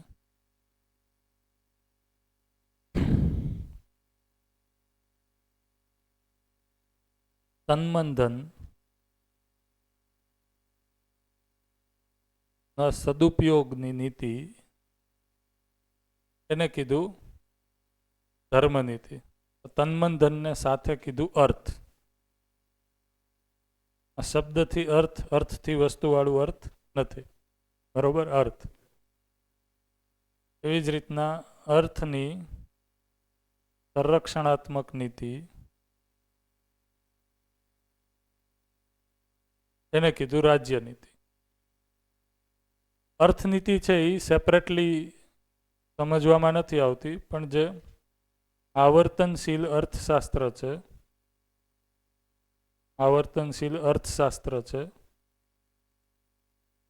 એ સ્વરૂપે અર્થનીતિ છે એ તો કે જેટલા પણ પ્રાકૃતિક ઐશ્વર્ય છે એ પ્રાકૃતિક સંપદાની આવર્તનશીલતા, ચક્રિયતા જળવાઈ રહે એ માટેની નીતિ, એને કીધું અર્થનીતિ. રાઈટ? તો મૂળમાં છે એ જો તમે નીતિ જોશો તો આ બે જ નીતિ છે, ધર્મનીતિ અને રાજ્યનીતિ. તો ધર્મનીતિ એટલે શું? તો કે માનવ માટે ધન અથવા તો અર્થ એટલે શું છે? તો કે તન મન અને ધન, આ ત્રણેય છે. તો શરીર પણ એક પ્રકારનું મારા માટે ધન છે, મન પણ ધન છે, અને ધન પણ છે જે વસ્તુ સ્વરૂપે છે. તો ધરતી સમગ્ર છે એ જ ધન છે, બરોબર? ને મન એટલે અહીંયા આપણે છે એ ખાલી મન નહીં કહીએ, સમગ્ર જીવનને જ છે એ રેફરન્સ લેશું અહીંયા. તો આ ત્રણેય છે એ એનો સદુપયોગ કરવા માટેની જે નીતિ રીતિ છે એને કીધું ધર્મનીતિ. અને એ સદુપયોગની, જેનો સદુપયોગ થઈ ગયો એનું સંરક્ષણ થઈ જ ગયું. એટલે શું? તો કે આ જે તન્મન ધન છે એનો હું એ રીતના ઉપયોગ કરું જેથી કરીને એ પરંપરામાં છે એ ફરીથી પાછું પ્રવાહિત થઈ જાય, એટલે કે એનું સંરક્ષણ થઈ જાય. તો એના માટેની જે નીતિ છે એને કીધું રાજ્ય નીતિ. શું કીધું? ધર્મનીતિ એટલે શું? તો કે અર્થનો સદુપયોગ થઈ જાય એના માટેની જે નીતિ રીતિ છે એને કીધું ધર્મનીતિ. એ જ અર્થ છે. अर्थ मात्र 3 ही है એવું લખ્યું છે દર્શન, તન મન ઓર ધન. હવે રાજ્યનીતિ એટલે શું? તો કે જેનો સદુપયોગ કર્યો એ પરંપરામાં એક પેઢીમાંથી બીજી પેઢીમાં પાછું આવ્યા રાખે, અવેલેબલ રહ્યા રાખે, ઓર ને ઓર છે એ એનરીચ થયા રાખે, એને કીધું એનું સંરક્ષણ થઈ જવું. તો એ છે એ રાજ્યનીતિ છે. દાખલા તરીકે એક એક્ઝામ્પલ આપીને સમજીએ કે કોઈ એક છે એ વનસ્પતિનું બી છે, દાખલા તરીકે ઘઉંનું બી છે. તો એ ઘઉંનું બી છે એ મારા માટે ધન છે, બરાબર? એ ધનને હું સદુપયોગ તો કરું જ છું, એનું રાઇટ યુટિલાઇઝેશન તો કરું જ છું, પણ સાથે સાથે પરંપરામાં એ વસ્તુ પેઢી દર પેઢી ઓરને ઓર માનવ માટે ઉપયોગી બની રહીએ, ઓરને ઓર માનવ માટે ઉપયોગી બની રહીએ એટલા માટેનું સંરક્ષણ કરવું જરૂરી છે. તો એ સંરક્ષણ એટલે શું? જેથી કરીને એ આવનારી પેઢીને છે એ વધારે પોષણ આપતું, એનરિચિંગ, સમૃદ્ધ થતું રહે. એના માટે છે એ રાજ્ય લેવલે, વ્યવસ્થા લેવલે એક નીતિ બનશે, એને કીધું રાજ્ય નીતિ, બરાબર? દાખલા તરીકે બીજું એક એક્ઝામ્પલ આપું કે ગામમાં છે એ પાણીની વ્યવસ્થા માટે, પાણી પૂરું પડી રહે એટલા માટે ગામનું એક તળાવ છે. તો આ તળાવ છે એ શું છે? ધન છે. તો સૌથી પહેલા તો એ પાણીનો સદુપયોગ કરવો એના માટે ધર્મનીતિ. હવે આવનારી પેઢીને પણ એ વસ્તુ મળી રહે એના માટે શું કરવું પડશે મારે? તો કે કઈ રીતના રિચાર્જ થતું રહે જેથી કરીને આ સંરક્ષણ થાય. તો આ જે નીતિ છે એનું મારે ગામના લેવલ ઉપર વ્યવસ્થાપન કરવું પડશે ને. કોઈ સભા કે સમિતિ, ગામના અમુક લોકોની કોર્ડિનેશન ટીમ છે એ શું કરશે? તો કે એનું ધ્યાન રાખવાનું કામ કરશે જેથી કરીને એ વસ્તુ આજે તો ઉપયોગી છે, આવનારી પેઢી માટે પણ ઓર અને ઓર ઉપયોગી બનતી રહે. તો આને કીધું સંરક્ષણાત્મક નીતિ. તો એ રાજ્ય નીતિમાં આવશે. તો આવી રીતના ખાલી ધન, તન, મન, ખાલી ધન નથી, તન અને મન બેય છે. એના સદુપયોગ અને સંરક્ષણાત્મક નીતિને કીધું નીતિ, ધર્મ નીતિ અને રાજ્ય નીતિ. મન એટલે સમગ્ર જીવન.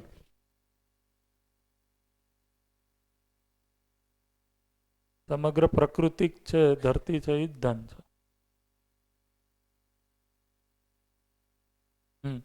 માનવ આવી ગયા, જ્ઞાન આવી ગયા.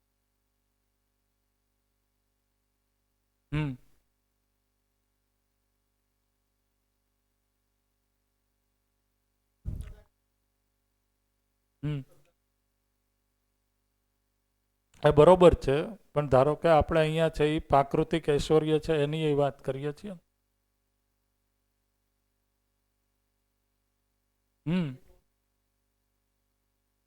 બીજો વ્યક્તિ છે એ ધન એ રીતના છે, ધારો કે અત્યારે ચોથું ન ગણો તમે,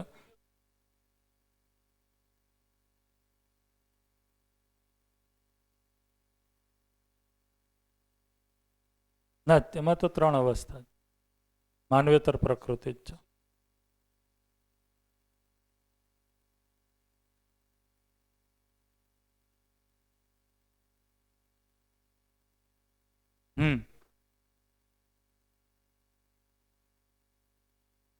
માનવ સિવાય મતલબ પ્રકૃતિમાં છે એ માનવનો સમાવેશ છે જ.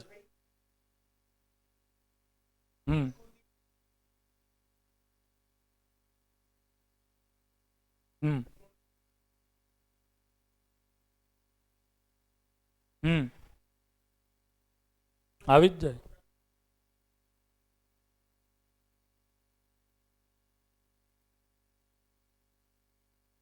પણ જ્યારે આપણે પ્રાકૃતિક કહીએ છીએ તો માનવ સિવાયની જે પ્રકૃતિ છે એ તો એના માટે છે ઉપયોગી છે જ, પણ માનવ સ્વયં એક પરિવારમાં છે, એ પરિવારના અન્ય સદસ્યને છે ઉપયોગી જ છે સમજના અર્થમાં.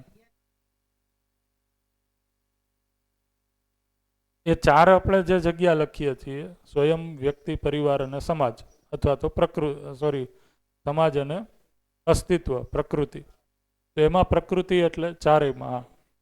તો એમાં પ્રકૃતિમાં છે એ માનવ સિવાયની જે શેષ પ્રકૃતિ છે એમાં સંતુલનની વાત છે. ને માનવનું સંતુલન તો ઉપર આપણે કહી દીધું ને, સ્વયંમાં સમાધાન.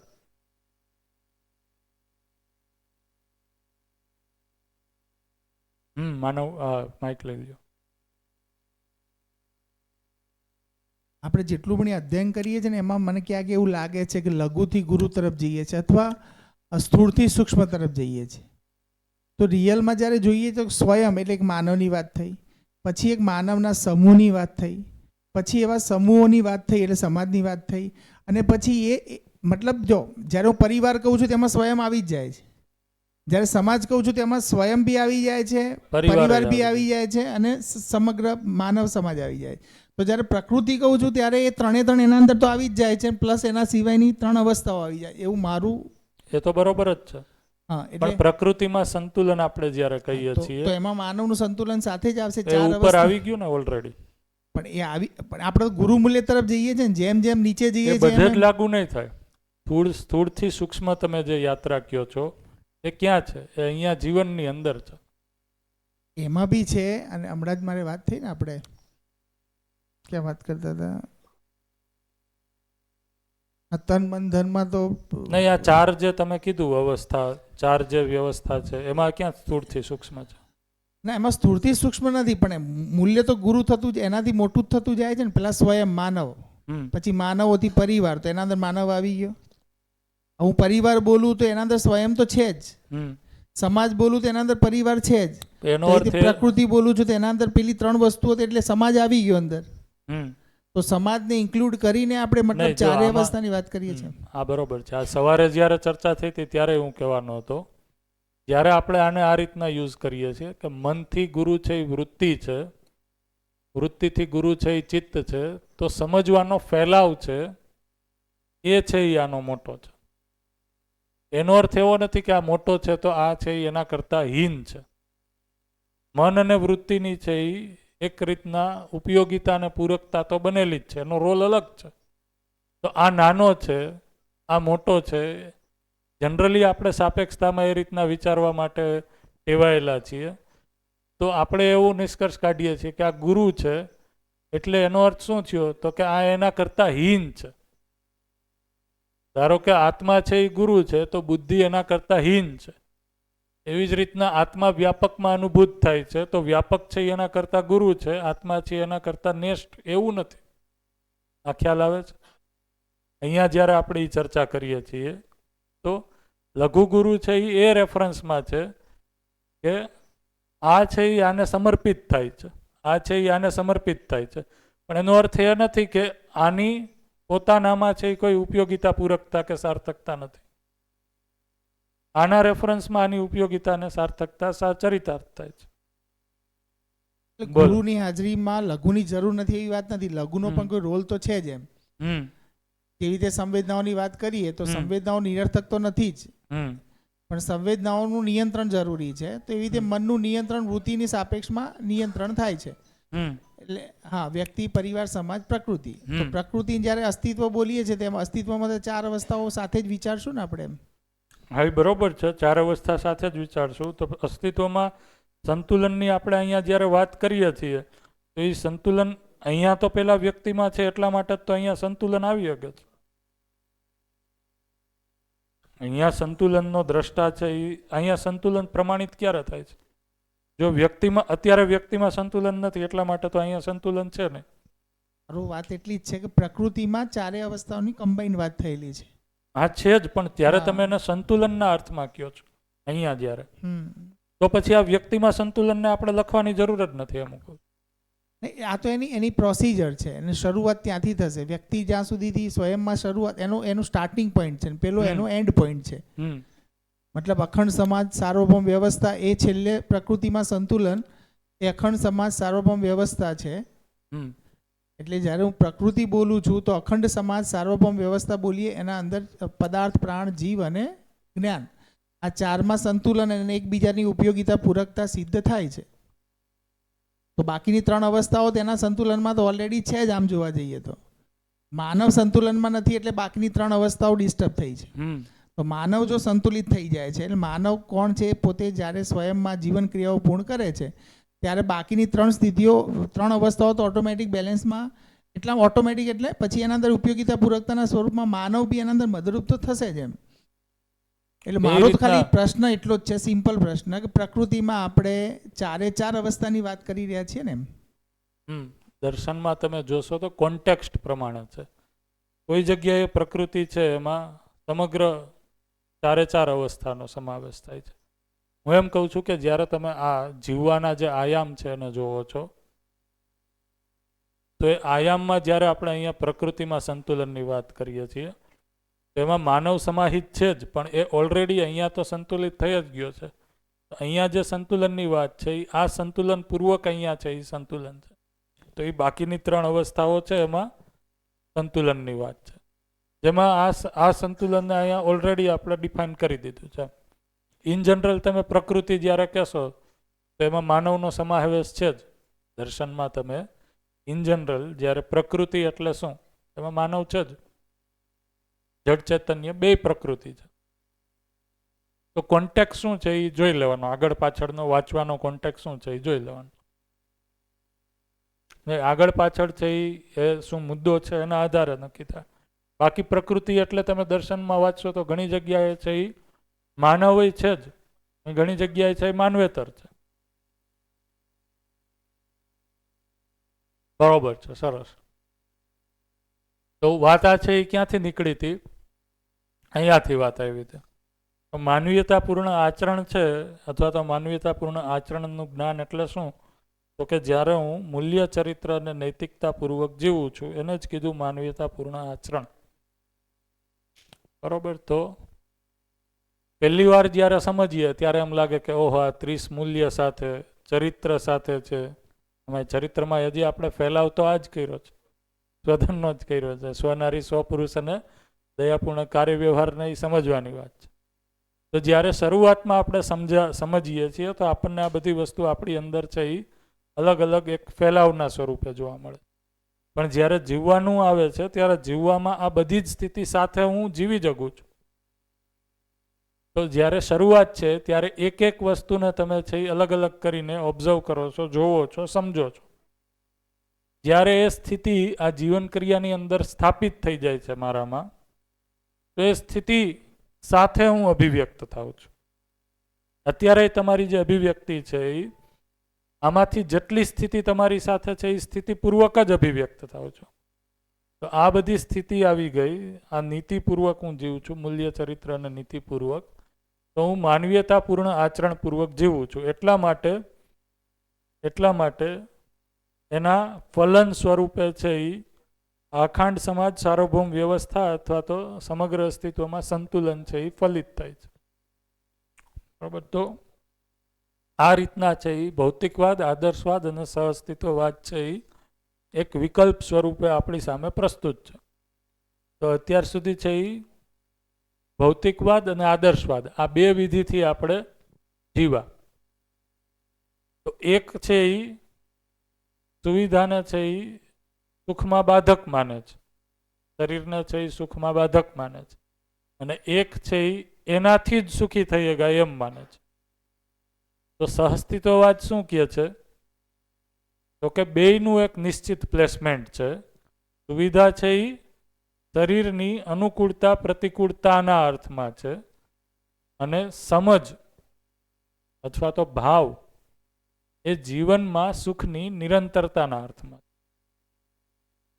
રાઈટ. તો આ થયું સહઅસ્તિત્વવાદ. તો આના આધારે છે એ આપણે જ્યાં વિકલ્પ આમાં લખ્યો છે ને એ વિકલ્પને થોડોક આપણે વાંચવાની જરૂર છે. એ વાંચીએ ને પછી એના આધારે છે એ આપણે કાલની ચર્ચા છે એ પાછું શરૂ કરશું. તો તમારામાંથી કોઈ છે એ એકવાર વિકલ્પ વાંચો જોઈએ, વાંચન કરો જોઈએ. સમય છે કે દીવા છે ને? તો વાંચી લઈએ. ના એમ નહીં, અત્યારે તો અહીંયાથી જ ચાલુ કરો વિકલ્પ.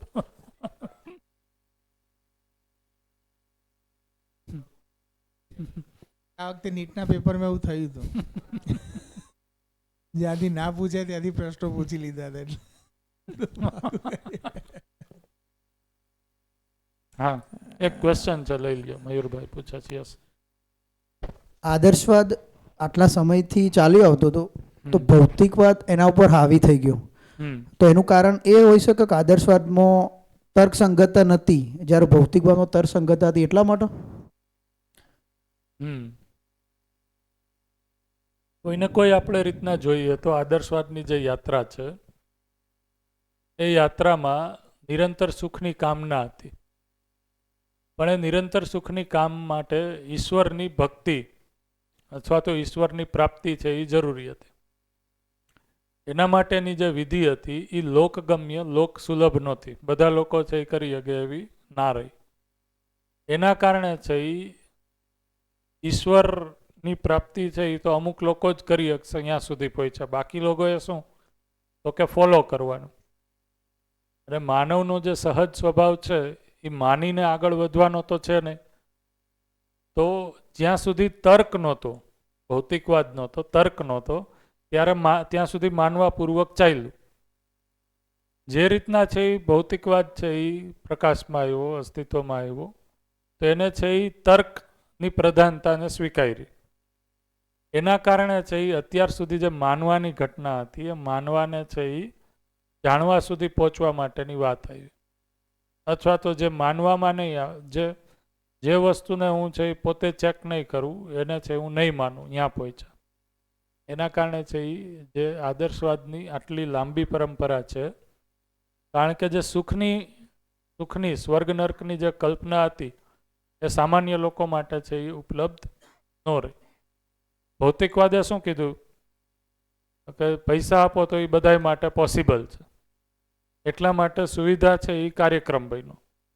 તો એ રીતના છે એ જો તમે આખી યાત્રાને જોવો તો ભૌતિકવાદ છે એની પ્રધાનતા એટલા માટે જોવા મળી.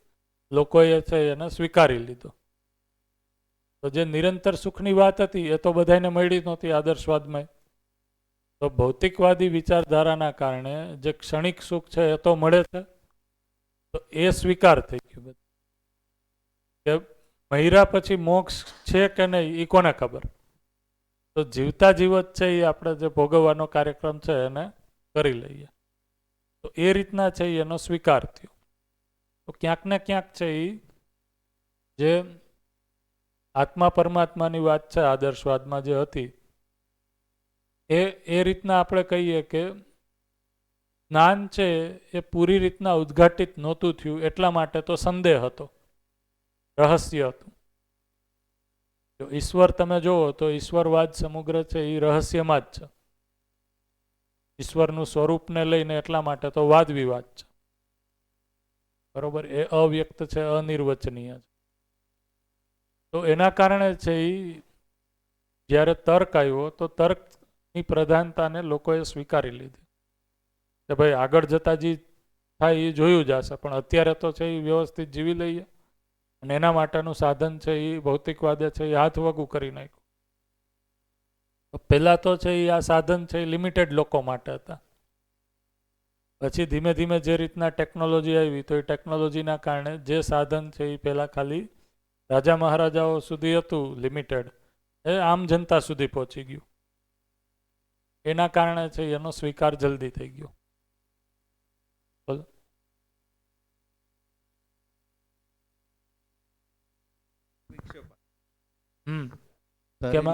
શરીરને સમજવામાં તર્ક વિકસ્યો. જેમ કેમાં કયો છો? આમાં જીવનને અને મનને સમજવાનો તર્ક વિકસ્યો ને આદર્શવાદમાં? મધ્યસ્થ દર્શનમાં. હા. એવી રીતે આમાં પણ શરીર, સંપૂર્ણ શરીરને કેવી રીતે કામ કરે છે એ તર્ક આમાં પણ સારો વિકસ્યો ભૌતિકવાદમાં. ભૌતિકવાદમાં તો તર્ક છે જ. અને બીજું કે આપણે અત્યારે તો મિશ્રવાદમાં જ જીવીએ છીએ, હા. ભૌતિક ને આદર્શ બેવમાં. ભૌતિકવાદ તો તર્કને પ્રમોટ કરે જ છે, અહીંયા લખ્યું જ છે. આપણે મિશ્રવાદમાં જીવીએ. એને પરિચય શિબિરમાં શું કહે છે કે આપણે વાતો કરતી સમયે આદર્શવાદી હોય છે, જીવતી સમયે છે એ પ્યોર ભૌતિકવાદી. તો આપણે અત્યારે તો એ જ રીતના જીવીએ છીએ. તર્ક એટલે સાયન્સ ને, તર્ક એટલે સાયન્સ. તર્ક એટલે સાયન્સ એમ ન કહી શકીએ, કારણ કે સાયન્સ અત્યારે મૂળ તો હાલ મોડર્ન યુગ જે ગણીએ છીએ એમાં તર્ક એટલે આપણી તર્ક છે એ વિજ્ઞાનનો એક ભાગ છે. તર્કશાસ્ત્ર છે તર્ક એટલે સમગ્ર વિજ્ઞાન એવું નથી ને. તર્ક છે એ ટૂલ છે. એક જ મિનિટ, આ ખ્યાલ આવે છે? કારણ કે સાયન્સની અંદર તો મેથ્સ છે, તર્ક છે, જીવ વિજ્ઞાન છે, ભૌતિક બધા વિજ્ઞાન છે. તો એ બધા સમજવા માટે છે એ તર્ક છે એ એક ટૂલ છે. તર્ક એટલે સાયન્સ એમ ડાયરેક્ટ તમે છે એ ખાલી એને ઇક્વેટ નહીં કરી શકો. હા, એ બરોબર છે. એટલે આપણા ટેક્સ્ટબુકમાં તર્ક આવી શક્યો, આદર્શવાદ ના આવી શક્યો, કારણ કે એને એ એક ક્વેશ્ચન માર્ક હતું ને, એટલા માટે રહસ્ય હતું. એટલે એના કારણે ઓકે, આને ભૌતિકવાદ એ વસ્તુ એના સેન્ટરમાં વસ્તુ છે, સુવિધા છે. આદર્શવાદના સેન્ટરમાં ઈશ્વર છે અને રહસ્ય છે, અને મધ્યસ્થ દર્શનના સેન્ટરમાં માનવ છે, જે સિલેબસ ઓપન થઈ ગયો છે.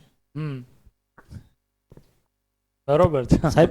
એવું કહી શકીએ કે આદર્શવાદનો વિકાસ એટલે ભૌતિકવાદ. કારણ કે આપણે જે વાત કરી કે ભાઈ પહેલા રાજા મહારાજાઓ જોડે જે સુવિધાઓ હતી એ સામાન્ય લોકો જોડે, એટલે વિકાસ થયો ને. હા, વિકાસ તો થયો ને, તો જ એ ભૌતિકવાદ બન્યો પહેલા. જે અને બીજું સતીશ સરે એ વાત કરી કે ભાઈ આદર્શવાદ એટલે એ દૈવી શક્તિ ઉપર ને ઈશ્વરની વાત હતી, તો અહીં તર્ક આવ્યો, અહીં યંત્ર આવ્યું, અને એને લીધે જ એનો એ રીતનો વિકાસ થયો. એટલે આદર્શવાદ છે એનો વિકાસ ભૌતિકવાદ છે એવું કહો છો તમે? એવું કહી શકાય, એમ પૂછું છું હું. કહી શકાય? બે અલગ જ વાત છે. વાત અલગ છે એમને. પહેલાં આદર્શવાદ હતો, એમાંથી ધીમે ધીમે વિજ્ઞાન આવ્યું, તર્ક આવ્યો, વિજ્ઞાન આવ્યું, એમાંથી સંશોધનો થયા, સુવિધાઓ વધી, એટલે એનો વિકાસ થયો ધીમે ધીમે, અને પછી એ ભૌતિકવાદ બન્યો, એ જે અત્યારની પરિસ્થિતિ હાલ છે. એટલે એમ દાખલા તરીકે આદર્શવાદમાં પાપ પુણ્ય હતું, જો સ્વર્ગ નર્કની વાત હતી, તો જે સ્વર્ગની જે પરિકલ્પના હતી એને ભૌતિકવાદને જન્મ આપ્યો. જો આદર્શવાદ છે એનો જ વિકાસ થઈને ભૌતિકવાદ બન્યો હોત તો આદર્શવાદમાં જે પ્રયોજનની વાત હતી એ આમાં રહેત. તો એને અસ્વીકાર કર્યો, આત્માનો છે એ અસ્વીકાર કર્યો અને શરીરના અસ્તિત્વને જ માન્યું. માનવની જે આખી યાત્રા છે, માનવ પરંપરાની ધરતી ઉપર જે આખી યાત્રા છે, એ યાત્રામાં આદર્શવાદ પછી છે એ ભૌતિકવાદ આવ્યો એમ આપણે કહી શકાય. કોઈની અંદર વિકાસ થયોનો અર્થ શું? તો કે એ જે વસ્તુ છે એનું જ નેક્સ્ટ સ્વરૂપ છે એ આ આવ્યું. તો આનું જ આ નેક્સ્ટ સ્વરૂપ છે એવું નથી. આનું એક સ્વતંત્ર અસ્તિત્વ છે એ બનેલું જ છે, અત્યારે છે. એમ નહીં તો આનું છે એ બનેલું જ છે, અત્યારે છે. એમાં તો ઉલટું પડે. તમે એમ કહો છો તો આદર્શવાદમાંથી એ વિકલ્પ નથી, ભૌતિકવાદ સમજમાં આવે છે, તો પછી આદર્શવાદ ને ભૌતિકવાદ બે ભેગા થઈને અસ્તિત્વવાદ આવ્યો? કારણ કે એમાં તો બંને છે, જો પ્રયોજન સહિત પણ છે અને તર્કસંગત પણ છે, એ બંને પેલામાં આવી પણ બેયમાં છે એ આત્માનું સ્વરૂપ અલગ અલગ છે. હા, આ ખ્યાલ છે? પેલા તમે શું પૂછો છો? ચાર્વાક દર્શન જે હતું, ચાર્વાક દર્શન એ શામાં આવશે? ભૌતિકવાદી દર્શન આવશે. બરાબર. ચાર્વાક દર્શન છે એ પણ છે જે આદર્શવાદ છે એ દરમિયાનનું જ આવેલું એક દર્શન છે. તો ચાર્વાક દર્શનમાં એ છે એ શરીર જ સુખનું સાધન છે એવું માન્યું. આપણે અત્યારે ઘણા લોકો છે ભેગા થતા હોય ત્યારે એમ કહેતા હોય કે વેદોમાંય કીધેલું છે કે દેવું કરીને ઘી પીવું. આ વાક્ય ચાર્વાક દર્શનનું છે. એમાં છે એ મદિરા પાનને છે એ સાર્થક ગણવામાં આવ્યું છે. આ ખ્યાલ છે? એટલે રાજાને છે એ મદિરા પાન કરવાનો અધિકાર હતો. ચાર્વાક દર્શન છે એ નાસ્તિકવાદી દર્શન કહેવાય છે. મારો બહુ આ દર્શન જે બાકીના છે એમાં અધ્યયન નથી, પણ જેટલું બીજા પાસેથી સાંભળ્યું છે એના આધારે અમુક વસ્તુ વાંચી છે એના આધારે એ ભૌતિકવાદી અથવા તો નાસ્તિક દર્શન છે. જે ઈશ્વરની, એક મિનિટ અહીંયા સાંભળો, જે ઈશ્વરની કલ્પનાને નથી માનતું, જેમ સાયન્સ નથી માનતું એમ. પણ આ બીજા બધા છે એ આદર્શવાદના દર્શનો છે એ આસ્તિક દર્શન છે, જે ભગવાનને અથવા તો ઈશ્વરની માન્યતાને કોઈના કોઈ સ્વરૂપે માને છે. એમાં એકતા નથી, પણ કોઈ રીતના માનવથી સર્વશ્રેષ્ઠ સત્તા કોઈ છે એવું માને છે. બરોબર છે? તો દેવું કરીને ઘી પીવું એ ચાર્વાક દર્શનની, આની જે ભૌતિકવાદી દર્શન છે એની વાત છે. એ કોઈ વેદ ઉપનિષદની વાત નથી. બહુ એના લોકો ઘણા પ્રમોટ કરતા હોય છે અત્યારે. હા, દેવું કરીને ઘી પીવાનું. હા, હવે તમે જે કહેતા હતા ગિરીશભાઈએ કે આત્માની જે આદર્શવાદમાં પરિકલ્પના છે એ અને સહઅસ્તિત્વવાદમાં આત્માની પરિકલ્પના છે એ બે અલગ છે. અહીંયા છે એ આત્મા છે એ જીવનનું એક અંગ છે. અહીંયા છે એ સમગ્ર જે જીવન છે એને જ આત્મા કીધું છે અને એનું ભૌતિક સ્વરૂપ ઉપર કોઈ સ્પષ્ટતા જ નથી. આદર્શવાદમાં આત્માનું સ્વરૂપ શું છે એના ઉપર કોઈ સ્પષ્ટતા નથી. અને આદર્શવાદ છે એ આ પણ માને છે કે આત્મા છે એ પરમાત્મામાં વિલીન થઈ જાય છે, વિલીન થાય છે. એનો અર્થ શું થયો? આત્મા છે એ કોઈ પણ સ્વરૂપમાં હોય, કોઈ એકમ સ્વરૂપે જ હશે તો એ એકમનો છે એ વિલીન થઈ જવું એટલે નાશ થઈ જવું. તો અહીંયા સહઅસ્તિત્વવાદ શું કહે છે? તો કે સમગ્ર જડ અને ચૈતન્ય બે સૃષ્ટિ છે એ હંમેશા છે જ. એ બેમાંથી કોઈ એકબીજાનામાં વિલીન થતી નથી. એનું સેપરેટલી અસ્તિત્વ, ગિરીશભાઈ પછી વાત જો તમ તારે, તો એ બેયનું અસ્તિત્વ છે એ સદાય બનેલું જ રહે છે. તો આત્મા છે એ વ્યાપકની અંદર છે એ વિલીન નથી થતી. એટલા માટે છે એ આ બેયનું કોમ્બિનેશન આ નથી. એટલા માટે જો આપણે આ રીતના વિચારતા હોય કે જે પણ સહઅસ્તિત્વવાદમાં કહેવામાં આવે છે એ વસ્તુ પરંપરામાં કોઈ જગ્યાએ કઈ જ દીધી છે, તો જે રીતના અહીંયા કહેવામાં આવે છે એ રીતના નથી કીધી.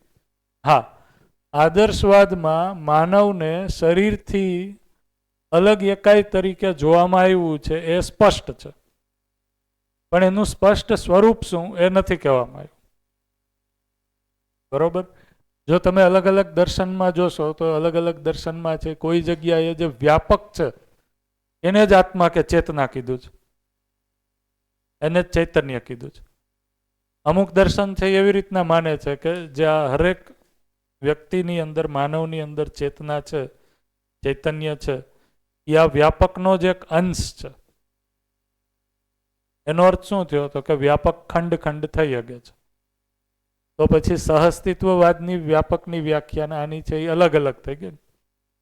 તો એ રીતના આપણે જોઈએ તો સહઅસ્તિત્વવાદમાં જે રીતના અસ્તિત્વની અવધારણા બને છે એ અવધારણા આદર્શવાદની અંદર કોઈ જગ્યાએ સ્પષ્ટ થઈ નથી.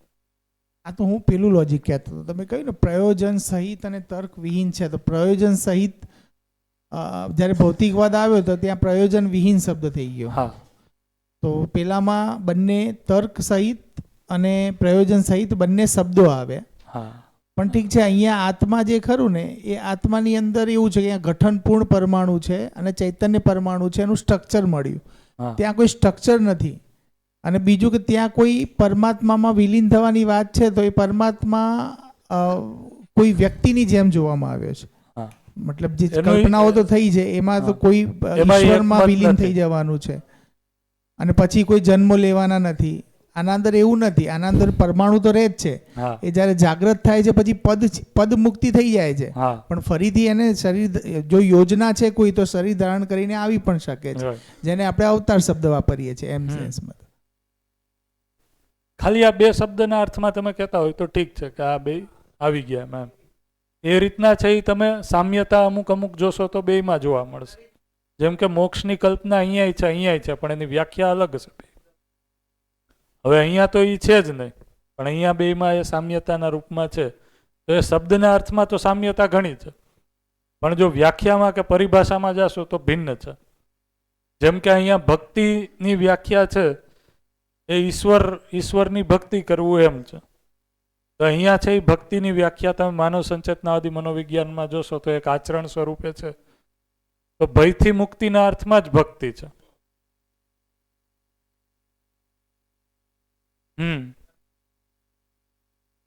ભ્રમના કારણે જ ભય છે. તો ભ્રમના કારણે ભ્રમથી મુક્ત થઈ ગયા, તો ભયથી મુક્ત થઈ ગયા, એટલે એના માટેનો કાર્ય એને જ કીધું ભક્તિ. અને જોડ્યા પછી શું થાય છે એ ખ્યાલ નથી. એમાં એના કોઈ દ્રષ્ટા નથી કે એનો કોઈ પ્રમાણ નથી.